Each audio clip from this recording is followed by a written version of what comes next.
एल्ड्राविया के दायरे में इसाबेला नाम की एक खूबसूरत राजकुमारी का पुरस्कार 2 महत्वाकांक्षी राजाओं द्वारा मांगा गया था।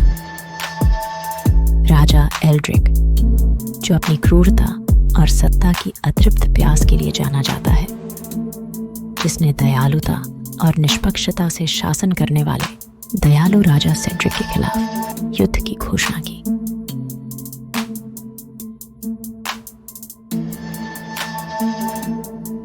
इसाबेला कर्तव्य और इच्छा के बीच फंसी हुई थी, एक ऐसे समाधान की आशा कर रही थी जो उसके राज्य को रक्तपात से बचाएगा।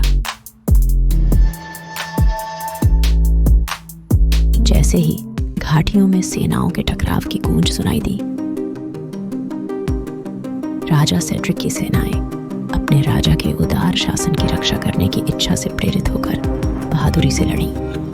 इस बीच लालच और विजय की भूख से प्रेरित राजा एल्ड्रिक की सेना ने भूमि पर अराजकता फैला दी। युद्ध के मैदान के बीच में इसाबेला ने भारी मन से संघर्ष को समाप्त करने का रास्ता खोजा।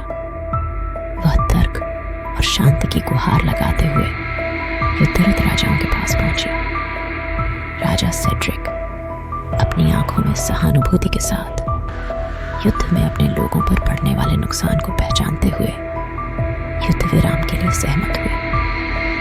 हालांकि राजा एल्ड्रिक ने प्रभुत्व की अपनी प्यास में अंधे होकर युद्ध विराम को धोखा दिया और एक आश्चर्यजनक हमला किया। लड़ाई तेज हो गई और ऐसा लगने लगा जैसे अंधेरा छा जाएगा। जब आशा खत्म होती दिख रही थी, तभी एक रहस्यमय आदमी सामने आया।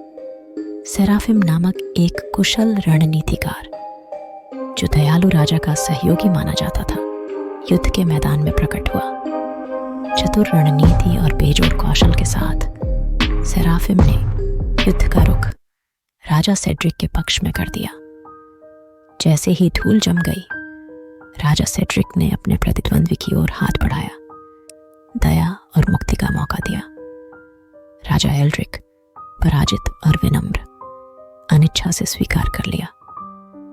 राजा सेड्रिक की करुणा देखकर इसाबेला को एहसास हुआ कि उसके दिल ने पहले ही क्रूरता के बजाय दयालुता का रास्ता चुन लिया है। युद्ध से थके हुए राज्य राजा सेड्रिक के शासन के तहत एकजुट हुए और एक बार विभाजित भूमि शांति के युग में फली फूली।